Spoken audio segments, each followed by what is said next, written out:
प्रिय छात्र छात्री मानक समस्त को गुड इवनिंग शुभ संध्या। आशा कर समस्ते भले रही था आपण परिवार भले रही था। एतिक मोर कामना महाप्रभु निकट में एवं समस्त को सी ओडिया क्लास तरफ समस्त को साधुवाद एवं शुभेच्छा। तेणु पिला देख आम पढ़ुलु अध्ययन रही जो तुम रही कंपलसरी द्वितीय वर्षर कंपलसरी सब्जेक्ट जो ओडिया और तृतीय एकक जो रही गल्प विभाग। तेणु गल्प विभाग लास्ट विषय हूँ जो आकाश कईच विषयटी कौन आकाश आकाश कईच कईच एवं लेखक कहते किए ना मनोज मनोज दास। तो सुंदर भाव से कौन कहते उपस्थापन करें। तेणु जो आकाश मार्ग जो कईच दुईटी हंस जो दुईटी उड़ी जाते एवं से समय जो कौतूहलपूर्ण पिला माने मजा करते से समय कईचीर कौन हो पार्टी खोली जाइए। तेणु ये हूँ प्रथम तार मूल गल्प। ये मूल गल्प लेखक कौन कर दुईटी पौराणिक कथावस्तु गुड़िक से कौन कर आलोचना कर सहीटा कौन हो नाम निकट में जीवंत हो रही। तेणु गल्पटे सुंदर लगुच और रुचिपूर्ण और व्यंगात्मक भाव में कौन कहते मनोज दास आलोचना कर। तेणु पिलाने जदि मोर प्रथम भिडियो को न देखि तेबे मुझे भिडियो डिस्क्रिप्शन में तार लिंक दे देती। तेणु प्रथम भिडियो को देख तापर तुम मैंने कौन कर द्वितीय भिडियो गुड़ी देख ये। तेणु जिते तुम कौन कर भिडियो गुड़ी देख थरे दी थर देखीदे तुम कौन कर बुझीपार एवं यार जो सर्ट क्वेश्चन गुड़ी तुम सुंदर भाव में कौन कर आलोचना करदेव। तेणु ये मतलब तार देख क्वेश्चन मुझे कहूँ प्रथम तुमको गोटे टास्क देली तुम मत कौन कर कमेंट मार कमेंट देव जो कईचटीर नाम कौन एवं जो हंस दुईटर नाम कौन कौन थिला बोली तुम ये कमेंट माध्यम मत लिखिकी जनइब। तेणु देख पिलाने जदि भल लगुच तेणु निहाती तुम सांगसाथी मानक शेयर कर जहाँफल से चिर उपकृत हे। यह हूँ द्वितीय वर्षर तेणु समस्त पिला आर्ट्स हो कला वाणिज्य समस्त मानक। तेणु आम अध्ययन रही ना जिते बड़े कौन है वर्षा ऋतु आसी था से समय जो हंस मैंने आसी था संकट और विकट से सरोवर जो कईच रही था से सरोवर में 7 दिन कौन कहते विश्राम नहीं था। से कौन करेंगे ना आउ गोटे पर्वतमाला पाखरे जो रही अन्य सरोवर को कौन कहते जाई था। तो ये से कौन कहते 2 घंटा 3 घंटा से कौन कहते कथबार्ता हो केबे भी से कार्पण्य करू नथिले केबे भी से कौन कहते मना करू नथिले बा साहाଯ୍य करने केबे से कौन कहते मना करू नथिले। तेणु एति पढ़ाई एबे देख ना सेमानंक भितरे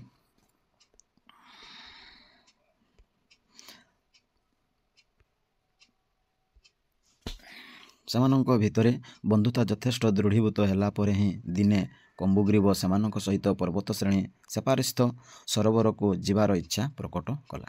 तेणु ये कौन कले जावाक इच्छा कले। प्रस्तावर विज्ञता संपर्क में यथेष्ट सन्देह थिबा सत्त्वे हंसद्वय प्रथमे अर्धकोश पथ जाए एक परीक्षामूलक पदक्षेप नेवा निमंते राजी हेले। तेणु किछि बाट नेबापी से प्रथमे कौन कले ना परीक्षा कले आम सतरे यही कंबुग्रीव को कईची को नहीं पारे बोली से कौन उड़े नेबा बोली से कौन कहते एक गोटे परीक्षा से कले। विकट असंकट कामुड़ी धरिले खंडीए काठीर 2 प्रांत काठीर मध्यभाग को कामुड़ी धरी किए कंबुग्रीव तापर से शून्य को उड़िले। तेणु पिला निहाती देख सुंदर भाव में शुण मन रख। तेणु से कौन कले दुई साइड्रे बा 2 काठीर प्रांत दुई हंस संकट विकट कौन कले काठी को कामुड़िले एवं मझी भागरे कंबुग्रीव कौन कला ना से निजको कामुड़ी रहिला।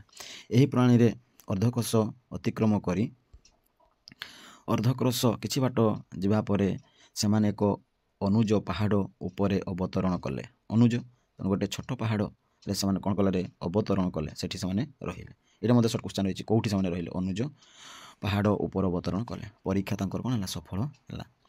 मृदुहास्य सहकारे व्यक्त कला विकट ये जो हंस विकट से कौन कला सुंदर भाव में मृदु हसरे मलय हसरे हसी हसी से कौन कला गोटे कथा कहले। कौन कथा कही देख ना एथर वन पर्वत नगर जनपद उपर दे निरवच्छिन्न गति उड़ी जावाक पड़ो शून्य थिबा जाए मुह खोल ना संकट कंबुग्रीव को चेताई देला। तेणु मैंने 2 जन कहले जे कौन कहले आम जिते आकाश में उड़ुवा से समय कंबुग्रीव कौन करू रे तू केबे भी कौन करू रे पाटी खोलू ना मुह खोलू ना ताको कही देले बा ताको चेताई देले। ଏତିକି ମାତ୍ର କହିବା ପାଇଁ ଅବତରଣ କରିବା କ'ଣ ଦରକାର ଥିଲା? ତେଣୁ ଏହି ସମୟରେ କ'ଣ ଏତିକି କହିବ ବୋଲି କ'ଣ କଲେ? ତେଣୁ କ'ଣ ଆମେ ଓହ୍ଲାଇବାକୁ ତୁମେ କହିଲ? କଚ୍ଛପ ଉତ୍କଣ୍ଠିତ ଭାବରେ ପ୍ରଶ୍ନ କଲା। ଅବତରଣ ନ କରି ଶୂନ୍ୟ ମାର୍ଗରେ ଏକଥା କହିଥିଲେ ତୁମ ଅବସ୍ଥା ଶୋଚନୀୟ ହୋଇଥାନ୍ତା। ହଂସମାନେ ମନେ ପକାଇ ଦେଲେ, ତାକୁ ଜଣେଇ ଦେଲେ। କମ୍ବୁଗ୍ରୀବ ସେ କୈଫତ ଶୁଣୁନଥିଲା, ତାଙ୍କ କଥା କ'ଣ ସେ ଶୁଣୁନଥିଲା। ବିସ୍ମୟ ଓ ପୁଲକ ଭରରେ ସେ ଚତୁର୍ଦିଗ ନିରୀକ୍ଷଣ କରି ଲାଗିଥିଲା। ସେ ବିସ୍ମୟ ସହକାରେ, ବିସ୍ମୟ ଭାବରେ ଆଉ ଖୁସିରେ ପଲକରେ ସେ କ'ଣ କରୁଥିଲା ନା ଚତୁର୍ଦିଗ ଚାରିଆଡ଼କୁ ସେ କ'ଣ କରୁଥିଲା ଦେଖୁଥିଲା। ପୁନର୍ବାର କାଠି ମଝିରେ ଦାନ୍ତ ବସାଇବା ପୂର୍ବରୁ କଚ୍ଛପ ଗଦଗଦ କଣ୍ଠରେ କହିଲା। ସେ ଯେତେବେଳେ କ'ଣ ହେଉଛି, ସେ କାଠିରେ ଯେତେବେଳେ ସେ କାଠି ସାହାଯ୍ୟରେ ଯେତେବେଳେ ସେ କାମୁଡ଼ୁଛି ସେତେବେଳେ ପୁଣି ତାକୁ ସେ କ'ଣ କହୁଛନ୍ତି ମାନେ କହି ଉଠୁଛି ବା ତାଙ୍କୁ ଜଣେଇ ଦେଉଛନ୍ତି। ଇତିହାସରେ ପ୍ରଥମ କଚ୍ଛପ କ'ଣ ହେଉଛି ରେ ମହାକାଶଚାରୀ ଭାବରେ ମୋ ନାମ ଅମର ରହିବ। ତେଣୁ ଯେଉଁ ସେ କ'ଣ ହେଉଛି ନିଜକୁ ସେ କହୁଛି, ସେ କମ୍ବୁଗ୍ରୀବ ବା କଚ୍ଛପ ସେ ନିଜକୁ କହୁଛି ଯେ କ'ଣ ହେଉଛି ମୁଁ ବା କଚ୍ଛପ ଯେଉଁ ବଂଶ ବା କଚ୍ଛପ ଦିନେ କ'ଣ ହେଇଥିଲା ନା ଆକାଶ ମାର୍ଗରେ ଉଡ଼ୁଛି ବୋଲି ଏହି କଥାଟି, ତେଣୁ ଏହା କ'ଣ ହେବ ନା ଇତିହାସରେ ରହିବ ବୋଲି ସେ କହୁଅଛି। ତାପରେ ଦେଖ ହଂସମାନେ ଏଥର ଅପେକ୍ଷାକୃତ ଅଧିକ ସ୍ୱାଚ୍ଛନ୍ଦ୍ୟ ଓ ଆତ୍ମବିଶ୍ୱାସ ସହକାରେ ଉର୍ଦ୍ଧ୍ୱକୁ ଉଠିଲେ, ସେମାନେ ଉପରକୁ ଉଠିଲେ। ପବନ ଥିଲା ଅନୁକୂଳ, ଟିକେ ଟିକେ ପବନ ବହୁଥିଲା। ଆକାଶ କ'ଣ ଥିଲା? ମେଘ ମୁକ୍ତ ଥିଲା। ତେବେ ସୂର୍ଯ୍ୟାସ୍ତ ସମୟ ହୋଇଥିବାରୁ ହେତୁ କାଗଜ ଉପରେ ସହ୍ୟ ବିଞ୍ଚି ହୋଇଗଲା ଭଳି ଆକାଶ ବ୍ୟାପୀ ବିଞ୍ଚି ରହିଥିଲା ପକ୍ଷୀମାନେ। ତାପରେ କ'ଣ ସନ୍ଧ୍ୟା ସମୟ ହେଉଥିଲା ସମୟରେ ଅନେକ ପକ୍ଷୀମାନେ ମଧ୍ୟ କ'ଣ କରୁଥିଲେ ସେଠି ଆକାଶରେ ଉଡ଼ି ବୁଲୁଥିଲେ। ଘର ଚଟିଆ, ବତାସୀ ଭଳି ସାଧାରଣ ପକ୍ଷୀମାନେ ସେ ଅକଳ୍ପନୀୟ ଦୃଶ୍ୟରେ ବିମୂଢ଼ ପାଲଟି ଯିବା ସ୍ଥଳେ ପାରା ଓ ଚିଲ ଜାତୀୟ ସମ୍ଭ୍ରାନ୍ତ ପକ୍ଷୀମାନେ ଉଦ୍ବେଗ ପ୍ରକାଶ କରିବାର ଶୁଣାଯାଉଥାଏ। ଏମାନେ ମଧ୍ୟ କ'ଣ କରୁଛନ୍ତି, ଏଇ ଯେଉଁ ଉଡ଼ି ଯାଉଛନ୍ତି ଏମାନେ ଆକାଶ ମାର୍ଗ ଦେଇ, ଏମାନେ ଦେଖିକରି ସେମାନେ ମଧ୍ୟ କ'ଣ ହେଉଥିଲେ ଆଚମ୍ବିତ ହୋଇଯାଉଥିଲେ ଏବଂ ସେମାନେ କ'ଣ ହେଉଥିଲେ କଥାବାର୍ତ୍ତା ହେଉଥିଲେ। ସେମାନେ କିଭଳି ଆଜି ଉଡ଼ି ଯାଉଛନ୍ତି, କିଏ ଏଇ ସଙ୍କଟ, ବିକଟ ଏବଂ କମ୍ବୁଗ୍ରୀବ, ଏଇଗୁଡ଼ିକୁ ଦେଖି ସେମାନେ କ'ଣ ହେଉଥିଲେ ବିସ୍ମୟ ହୋଇଯାଉଥିଲେ। କେଉଁମାନେ? ଏଇ ଘର ଚଟିଆ, ପାରା, ଚିଲମାନେ। ତାପରେ ଦେଖ ନିରାଶବାଦୀ ଭାବରେ ଜଣାଶୁଣା ଗୋଟିଏ କାଉ କହିଲା। କାଉ କ'ଣ କହୁଛି ନା ଆକାଶର ଭବିଷ୍ୟତ ଅନ୍ଧକାର ବୋଲି ମୁଁ କାହିଁ କେତେ ଦିନରୁ ଭବିଷ୍ୟତବାଣୀ କରି ଆସିଛି। କଚ୍ଛପ ଦ୍ୱାରା ଏ ଆକାଶ ବିଜୟ ସେହି ଅବଶ୍ୟମ୍ଭାବୀ ପରିଣତିର ଆରମ୍ଭ ମାତ୍ର। ତେଣୁ ଏଇ କଥାଟା ସେ କିଏ କହୁଛି? କାଉ କହୁଛି। ତେଣୁ ପିଲାମାନେ ଏଇଟା ମନେ ରଖିଥିବ, ଏଇଟା ମଧ୍ୟ ତୁମର ସର୍ଟ କ୍ୱେଶ୍ଚନ୍ ରହିଛି। କାଉ କ'ଣ କହିଥିଲେ ନା କ'ଣ କହିଥିଲେ ନା ଆକାଶର ଭବିଷ୍ୟତ ଅନ୍ଧକାର ବୋଲି ମୁଁ କାହିଁ କେତେ ଦିନରୁ ଭବିଷ୍ୟତବାଣୀ କରି ଆସିଛି, ତୁମମାନଙ୍କୁ କହିଛି। କଚ୍ଛପ ଦ୍ୱାରା ଏ ଆକାଶ ବିଜୟ ସେହି ଅବଶ୍ୟମ୍ଭାବୀ ପରିଣତିର ଆରମ୍ଭ ମାତ୍ର। ଏବେ ଦେଖ ସେଟା କ'ଣ ହେଲା, ଆରମ୍ଭ ହେବାକୁ ଲାଗିଲା। ହଂସମାନେ ଯୁଗେ ଯୁଗେ ବିଶ୍ୱାସଘାତକ, ଏହି ହଂସମାନେ ହେଉଛନ୍ତି ଯୁଗେ ଯୁଗେ ବିଶ୍ୱାସଘାତକ ମନ୍ତବ୍ୟ ଦେଲା ବକଟିଏ। କିଏ? ବଗଟିଏ। ବକର ଅର୍ଥ କ'ଣ? ବଗଟିଏ। ତେଣୁ କାଉ କ'ଣ କହିଲେ ଆଉ ବଗ କ'ଣ କହିଲେ? ବଗ ପୁଣି କ'ଣ କହୁଛି? ଏହି ହଂସମାନେ ହେଉଛନ୍ତି ଜଣେ ଜଣେ କ'ଣ ହେଉଛି ବିଶ୍ୱାସଘାତକ, ଏଇ କଥାଟା ସେ କହିଲେ। ତାପରେ ଦେଖ ଆକାଶ ମାର୍ଗୀୟ ସେ ଅଭିନବ ଘଟଣା ମଣିଷଙ୍କ ଭିତରୁ ପ୍ରଥମେ ପର୍ବତ ସେପାରି ପ୍ରାନ୍ତର କେତେଜଣ ଗାଈଆଳ ଟୋକାଙ୍କ ଦୃଷ୍ଟିଗୋଚର ହେଲା। ତେଣୁ ସେମାନେ କ'ଣ କଲେ? ଏଇ ଗାଈଆଳମାନେ ତାଙ୍କୁ ଦେଖି ପକାଇଲେ। ସେମାନେ ଯଥାଶକ୍ତି ହାତ ତାଳି ଦେଇ କଚ୍ଛପ ଭାଇ ହଂସମାନଙ୍କ ସହ ତାଳ ରଖି ଦୌଡ଼ିଲେ। କମ୍ବୁଗ୍ରୀବ ଅସୁବିଧା ସତ୍ତ୍ୱେ ଆଖି ପିତୁଳା ତଳକୁ ବୁଲାଇ ସେ ଦୃଶ୍ୟ ଦେଖିପାରିଲା। ସେ ମଧ୍ୟ ଏ ହଂସ ମଧ୍ୟ କ'ଣ କରୁଛି ରେ? ହଂସ ଏବଂ କଇଁଚମାନେ ଯେଉଁ ସଙ୍କଟ, ବିକଟ, କମ୍ବୁଗ୍ରୀବ ଏମାନେ ମଧ୍ୟ ଦେଖୁଛନ୍ତି ଯେଉଁମାନେ ତାଙ୍କ ପଛେ ପଛେ ଦୌଡ଼ୁଛନ୍ତି। କେଉଁମାନେ? ଏଇ ଗାଈଆଳମାନେ। ଏଇଟା ମଧ୍ୟ ତାଙ୍କ ନଜର ହୋଇଗଲା। ନଈ ତୀର ଯାଏଁ ତ ନଈ ଆରପାରି ଯାଏଁ ଆସି ଯେତେବେଳେ ଟୋକାମାନେ ଅଟକି ଯିବାରୁ ବାଧ୍ୟ ହେଲେ, ସେମାନେ କ'ଣ ସେ ନଦୀ ପଡ଼ିଗଲା, ତେଣୁ ସେମାନେ ଅଟକି ଗଲେ, ଆଉ ଯାଇପାରିଲେ ନାହିଁ। ସେତେବେଳେ ସେ ସ୍ୱୟଂ ହାତତାଳି ଦେବାର ପ୍ରେରଣା ଅନୁଭବ କଲା। କିନ୍ତୁ ହାତ ବା ଗୋଡ଼ ଅତ୍ୟନ୍ତ କ୍ଷୁଦ୍ରକୃତି ହୋଇଥିବାରୁ ପରସ୍ପର କ'ଣ ହେଲେ ଭେଟି ପାରିଲେ ନାହିଁ। ତେଣୁ କଇଁଚର ଗୋଡ଼ ଦେଖି ହାତ ଗୁଡ଼ିକ ଛୋଟ, ତେଣୁ କ'ଣ ହେଲେ ଆଉ ସେ କ'ଣ କଲା ନା ବାଜିଲା ନାହିଁ। ହଁ ହାତ ତଳେ ସେ ବଜେଇ ପାରିଲାନି, ତେଣୁ ସେଇଟା କ'ଣ ହେଲା ସେ ବଜେଇ ପାରିଲେ ନାହିଁ। କାହିଁକି ବଜେଇ ପାରିଲେ ନାହିଁ? ସେ ଖୁସିରେ ବଜାଉଥିଲେ କିନ୍ତୁ ବଜେଇ ପାରିଲେ ନାହିଁ। କାହିଁକି ନା ସେ ଯେହେତୁ ଗୋଟେ ନଦୀ ପଡ଼ିଲେ ଏବଂ ସେଇ ଯେଉଁ ଗାଈଆଳମାନେ ବା ଯେଉଁ ବଳଦ ଗାଈ ଗୁଡ଼ିକ ଯେଉଁମାନେ ଚରାଉଥିଲେ ସେମାନେ କ'ଣ ହେଲେ ରହିଗଲେ। ତାପରେ ଦେଖ ନା କମ୍ବୁଗ୍ରୀବର ଓଜନ ଯୋଗୁଁ ହଂସମାନେ ବେଶୀ ଉଠି ପାରୁନଥିଲେ। ତଳେ ନଦୀ ବକ୍ଷରେ ଜଣେ ବୃଦ୍ଧ ଏକ ତରୁଣୀ ଭାର୍ଯ୍ୟା, ଜଣେ ବୃଦ୍ଧ କ'ଣ କରୁଥିଲା? ତରୁଣୀ ଭାର୍ଯ୍ୟା, ତା'ର ସ୍ତ୍ରୀ, ଭାର୍ଯ୍ୟା ମାନେ ସ୍ତ୍ରୀ ସଂଗ୍ରହ କରି ନୌକାରେ ଫେରୁଥିଲେ। ସେମାନେ କ'ଣ ହେଉଥିଲେ ସେଇ ବାଟ ଦେଇକରି ବା ସେଇ ନଦୀରେ କ'ଣ ହେଉଥିଲେ ସେଇ ନଦୀ ବକ୍ଷଣ ଦେଇ ଗୋଟେ ବୁଢ଼ା ଲୋକ ତା'ର ସ୍ତ୍ରୀକୁ ନେଇ ସେ କ'ଣ କରୁଥିଲା ଫେରୁଥିଲା। କନ୍ୟା ଦୀର୍ଘ ଓଢ଼ଣାରେ ମୁହଁ ଆବୃତ୍ତି କରି ବସିଥିଲା। ସେ ଓଢ଼ଣାକୁ କ'ଣ ଟାଣିକରି ବସିଥିଲା। କିନ୍ତୁ ଆକାଶରେ ଘଟୁଥିବା ଅଭାବନୀୟ ଘଟଣା ବିଷୟରେ ସହଯାତ୍ରୀମାନେ ବିସ୍ମୟ ସୂଚକ ପାଟିଗୋଳ କରିବାର ଶୁଣିବା ମାତ୍ରେ ସେ କ୍ଷିପ୍ର ଗତିରେ ଓଢ଼ଣା ଅପସାରଣ କରି ସ୍ୱାମୀକୁ ନିଜ କୋମଳ କହୁଣୀରେ ପ୍ରଥମେ ସ୍ୱାଦ ଚାଖାଇ କହିଲା। ତେଣୁ ସେ କ'ଣ କରିଛି, ଯେତେବେଳେ ସେ ଶୁଣିପାରିଛି, ସେ ତ ଓଢ଼ଣା ନେଇ ରହିଥିଲେ ଏବଂ ଯେତେବେଳେ ବାହାର ଦୁନିଆରେ ଲୋକମାନେ ଯେତେବେଳେ ପାଟି କରୁଛନ୍ତି ସେଇ କଥାଟିକୁ ସେ ଶୁଣି ସାରିଲା ପରେ ସେ ଓଢ଼ଣୀକୁ କ'ଣ କଲାରେ ଟାଣି ଦେଇ ତା'ର ବାମ କହୁଣୀରେ କ'ଣ କରିଦେଇଛି, କହୁଣୀ ମାରି ଦେଇକି ତା ସ୍ୱାମୀକୁ ପଚାରୁଛି ବା ତା'ର ସ୍ୱାଦ ଚାଖାଇ କହିଲା, ମୋତେ ସେଇଠି ଆଣିଦିଅ। ଇଏ ମଧ୍ୟ କ'ଣ ହେଇଛି ସେ ଦେଖି ଦେଇଛି, ଯେଉଁ ଆକାଶ ମାର୍ଗରେ ଉଡ଼େଇ ଯାଉଛନ୍ତି ସେଇ ଯେଉଁ ଦୃଶ୍ୟ ସେଇଟାକୁ ସେ କ'ଣ କରୁଛି, ମୋତେ ସେଇଠି ଆଣିଦିଅ। ବୃଦ୍ଧ ମୁକୁଟ ସହ ଉଠି ଠିଆ ହୋଇ ପଡ଼ିଲେ ଓ ଭାରସାମ୍ୟ ହରାଇ ପଡ଼ିଗଲେ। ସେ କ'ଣ କଲେ, ଚଟପଟ କରି ଉଠି ପଡ଼ିଲେ, ଶୀଘ୍ର ଉଠି ପଡ଼ିଲେ, ଯାହାଫଳରେ ନୌକା ଗତିରେ ସେ କ'ଣ ହେଲାରେ ପଡ଼ିଗଲେ। ତାପରେ ସେହି ସମୟରେ କ'ଣ ହେଲାରେ ବୁଦ୍ଧୁ କହି ଆସୁଥିଲା କମ୍ବୁଗ୍ରୀବ। ତେଣୁ କମ୍ବୁଗ୍ରୀବ କଇଁଚ କ'ଣ କହୁଥିଲା, ବୁଦ୍ଧୁ କହି ଆସୁଥିଲା, କିନ୍ତୁ ଉଦ୍ଗତ ଶବ୍ଦଟି ସେ ଗଳାର୍ଦ୍ଧକରଣ କରିଦେଲା। ସେ ରହିଗଲା। ଗଳାର୍ଦ୍ଧକରଣ ଅର୍ଥାତ୍ ରହିଯିବା, ତା'ର ସେ କହିପାରିଲେ ନାହିଁ। ଅସ୍ତମାନ ସୂର୍ଯ୍ୟର ରଶ୍ମି ଜାଳ ହଂସଦ୍ୱୟଙ୍କ ଚଞ୍ଚଳ ପକ୍ଷ ଓ କଚ୍ଛପର ମୃଷଣ ପୃଷ୍ଠ ଦେଶରେ ସୁନାର ଧୂଳି ମଖାଇ ଦେଇଥାଏ। ଅସ୍ତମାନ ସୂର୍ଯ୍ୟର ରଶ୍ମି ଜଳ ଅର୍ଥାତ୍ ସେହି ସମୟରେ କ'ଣ ହେଉଛି, ସୂର୍ଯ୍ୟ ଅସ୍ତ ହେଉଛି। ଅସ୍ତ ହେଉଥିବାରେ ତା'ର କ'ଣ ଯେଉଁ କିରଣ, ସୂର୍ଯ୍ୟଙ୍କର କିରଣରେ କ'ଣ ହେଉଛି ନା ହଂସଦ୍ୱୟଙ୍କର ଚଞ୍ଚଳ ପକ୍ଷ ଗୁଡ଼ିକ ଏବଂ କଚ୍ଛପର ଦେହ ଗୁଡ଼ିକ କ'ଣ ହେଉଛି ନା ସୁନା ଆକାରରେ ଦେଖାଯାଉଥାଏ। ଯେମିତି ସୁନା ସେମାନେ କ'ଣ କରିଛନ୍ତି, ପରିଧାନ କରିଛନ୍ତି ବୋଲି ଦେଖାଯାଉଅଛି। ଆଃ କି ଉଡିୟମାନ, କେତେ ସୁନ୍ଦର ଦେଖାଯାଉଛି। ହଠାତ୍ ଏତକ ବଡ଼ ପାଟିରେ କହିବାକୁ ଉଦ୍ୟତ ହୋଇ କଚ୍ଛପ କୌଣସି ପ୍ରକାରେ ସମ୍ଭାଳି ଗଲେ। ପୁଣି ସେ ସମୟରେ ମଧ୍ୟ ସେ କ'ଣ ହେଉଥିଲେ, କହି ଉଠୁଥିଲେ, କି ସୁନ୍ଦର, ମୁଁ ଉଡିୟାନମାନ, ମୁଁ ଉଡ଼ି ପାରୁଛି। ଏଇ କଥାରେ ସେ କହି ଉଠୁଥିବାରୁ ସେ ସମୟରେ କ'ଣ ହେଇଗଲା ନା ସେ ରହିଗଲେ। ଓ ଦୂରରେ ଦେଖାଗଲା ରାଜନଅରର ଶିଖର। ପୁଣି ଆଉ କିଛି ଦୂରରେ ବା କିଛି ବାଟ ଦେଖାଯାଉଅଛି କ'ଣ ହେଉଛି, ଏଇ ରାଜନଅର ଘରଟିଏ ଦେଖାଯାଉଅଛି। ଇତିମଧ୍ୟରେ ଲୋକେ ଦୌଡ଼ି ଯାଇ ରାଜାଙ୍କୁ ସେ ଅପୂର୍ବ ଦୃଶ୍ୟର ସମ୍ବାଦ ଜଣାଇ ସାରିଥିଲେ। ତେଣୁ ଆମେ ଯେଉଁ ପୂର୍ବ ଭିଡ଼ିଓଟିରେ ଯେଉଁ ସମ୍ୟକ ଭାବରେ ଆଲୋଚନା କରିଦେଇଛି, ଦେଖ ପ୍ରଥମେ ସେଇ ଗାଈଆଳମାନେ ଦେଖିଲେ, ଦ୍ୱିତୀୟରେ ପୁଣି କ'ଣ କରିଥିଲେ ନା କ'ଣ ଦେଖିଲେ, ଏଇ ଯେଉଁ ନୌକାରେ ନେଇଯାଉଛି ବୃଦ୍ଧ ତା'ର ତରୁଣ ସ୍ତ୍ରୀକୁ। ଏଇ ଯେଉଁ କାଳ୍ପନିକ ଚରିତ୍ର ସୁନ୍ଦର ଭାବରେ ସେ କ'ଣ କରୁଛନ୍ତି, ମନୋଜ ଦାସ ଉପସ୍ଥାପନ କରୁଛନ୍ତି। ଏବେ ଆଉ ଗୋଟିଏ ଘଟଣା ସେ ଦେଖାଉଛନ୍ତି, ଏଇ କାଳ୍ପନିକ ଘଟଣା ଯେଉଁଟାକି ହେଉଛି ରାଜପ୍ରସାଦର ଘଟଣା। ତେଣୁ ଦେଖ ଏଇ ରାଜପ୍ରସାଦର ଘଟଣା ଏବଂ ସେହି ସମୟରେ ଗୋଟିଏ ନଅର ଶିଖର ଦେଖାଯାଇଛି। ଇତିମଧ୍ୟରେ ଲୋକେ ଦୌଡ଼ି ଯାଇ ରାଜାଙ୍କୁ କୋଣରେ ସେ ସମ୍ବାଦଟା ଜଣାଇ ସାରିଥିଲେ। ରାଜା ତାଙ୍କର ସମଗ୍ର ଦରବାର ସହ ଛାତ ଉପରକୁ ଉଠି ଯାଇଥାନ୍ତି। ଦରବାରର ଅନ୍ତର୍ଭୁକ୍ତ ଥିଲେ ଜଣେ ବିଦେଶୀ ରାଜଦୂତ। ତାଙ୍କ ନିକଟରେ ପ୍ରଜା, ମନ୍ତ୍ରୀମାନେ ଏବଂ ଏମାନେ ସମସ୍ତେ ଥିଲେ, ପଣ୍ଡିତ ବିଦ୍ୱାନ ଏମାନେ ମଧ୍ୟ ଥିଲେ ଏବଂ ତାଙ୍କର ଗୋଟିଏ ଦୂତ ମଧ୍ୟ ରହିଥିଲା। ସେ ଦୂତଟା ହେଉଛି ବିଦେଶୀ ରାଜଦୂତ। ତାପରେ ବିଚିତ୍ର ରାଜା ଉଡ଼ନ୍ତ କଚ୍ଛପକୁ ଦେଖି କହିଲେ। ତେଣୁ ବହୁତ ସୁନ୍ଦର ବା ବିଚିତ୍ର କଥା ବା ଆକସ୍ମିକ କଥା କହି ଉଠିଲେ। କାହାକୁ, ଏଇ ଯେତେ ଉପସ୍ଥିତ ଥିବା ସମସ୍ତଙ୍କୁ ସେ କହିଲେ ବିଚିତ୍ର ଘଟଣା, ଏ ବିଚିତ୍ର କଥା। ସେହି ସମୟରେ କ'ଣ ହେଇଛି ଦେଖ, ରାଜଦୂତ କହିଥିବ। ରାଜଦୂତ କହୁଛି, ବିଚିତ୍ର କ'ଣ ମଣିମା, କ'ଣ ମଣିମା, ଆମ ରାଜ୍ୟରେ କ'ଣ ହେଇଛି ନା ଥରେ ଥରେ ଗୋଟିଏ ସମ୍ପୂର୍ଣ୍ଣ ଘୁଷୁରୀ ଉଡ଼ିଯିବାର ଦେଖାଯାଇଥାଏ। କହିଲେ ଏଇ ବିଦେଶୀ ରାଜଦୂତ। କାହାଙ୍କ ପାଖରେ, ଏଇ ମଣିମା ପାଖରେ ବା ଏଇ ରାଜାଙ୍କ ପାଖରେ। କିନ୍ତୁ ସେମାନଙ୍କୁ ଉଡ଼େଇ ନିଏ କିଏ? ଯେତେବେଳେ ମଣିମା ପଚାରି ଦେଇଛି ନା ତମ ଘୁଷୁରୀମାନଙ୍କର କ'ଣ ପର ଅଛି ନା ଅଥବା କିଛି ଅଛି ନା ତମ ରାଜାଙ୍କର ନା ଲାଞ୍ଜ ଅଛି, ପଚାରି ଦେଇଛନ୍ତି। ତାପରେ ମଣିମା ରାଜଦୂତ ଗଳା ପରିଷ୍କାର କରିନେବା ସତ୍ତ୍ୱେ ଖନେଇ କହିଲା। ସେ କହିଲେ, ଆମ ଘୁଷୁରୀମାନେ ପକ୍ଷବନ୍ତ ନୁହନ୍ତି ବା ପକ୍ଷବନ୍ତ ମାନେ ଡେଣାଯୁକ୍ତ ନୁହନ୍ତି। ଆମ ଛାମୁଙ୍କର ନାହିଁ ଲାଞ୍ଜ, ଅର୍ଥାତ୍ ଆମ ରାଜାଙ୍କର ଲାଞ୍ଜ ନାହିଁ।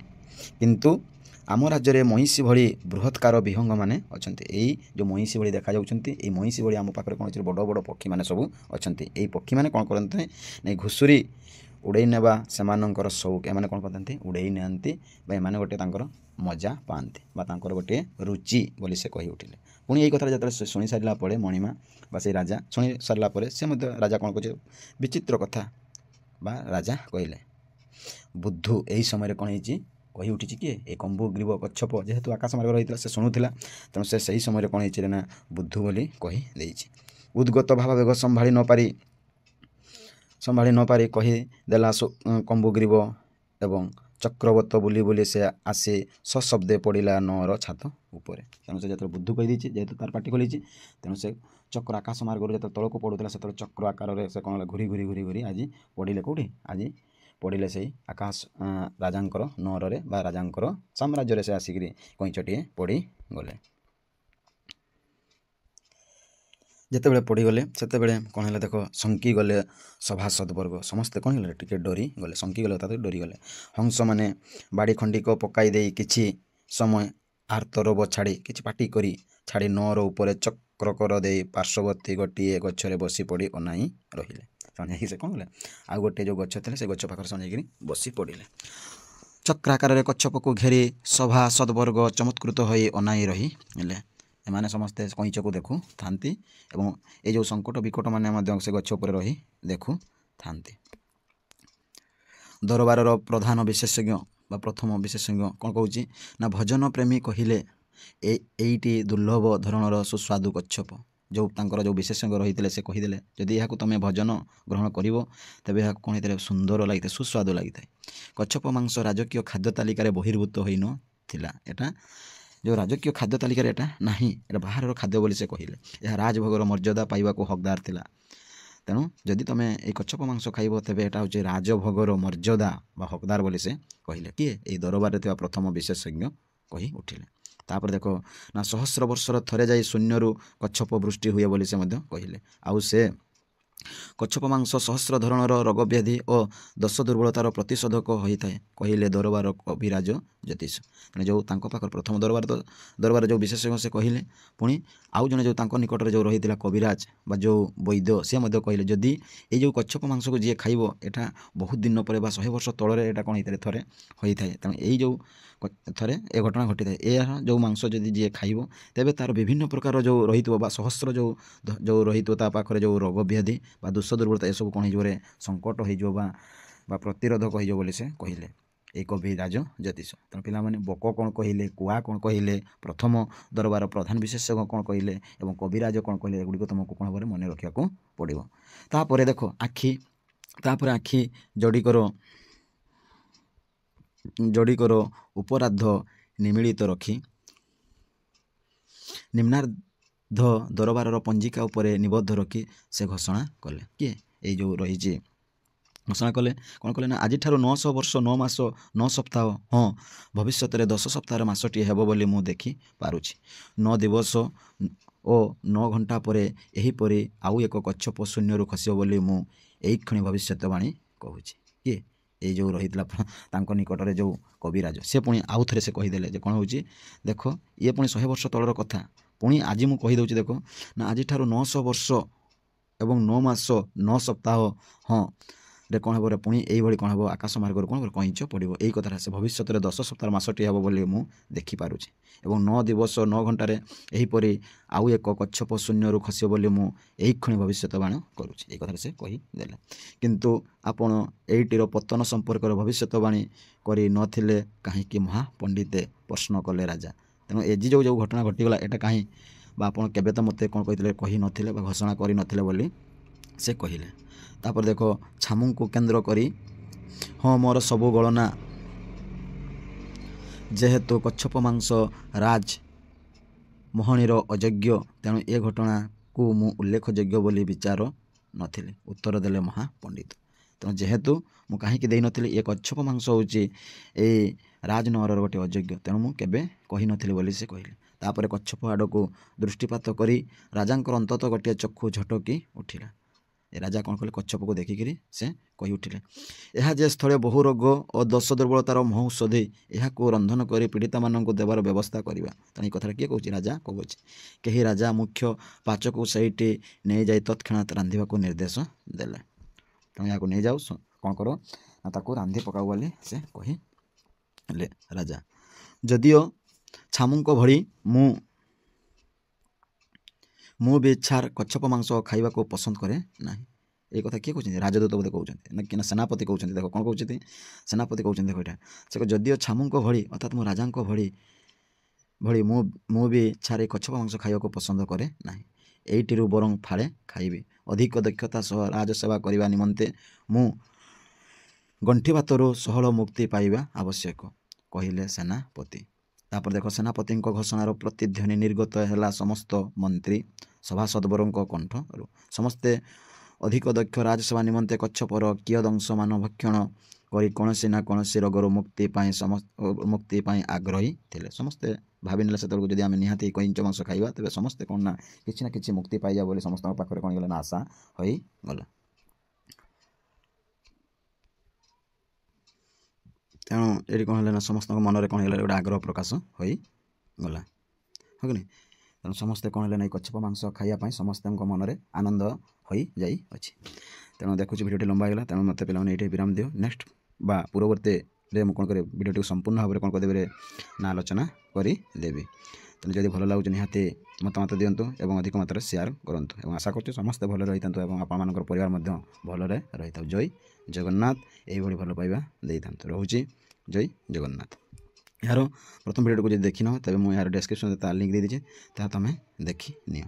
ରହୁଛି। ଜୟ ଜଗନ୍ନାଥ।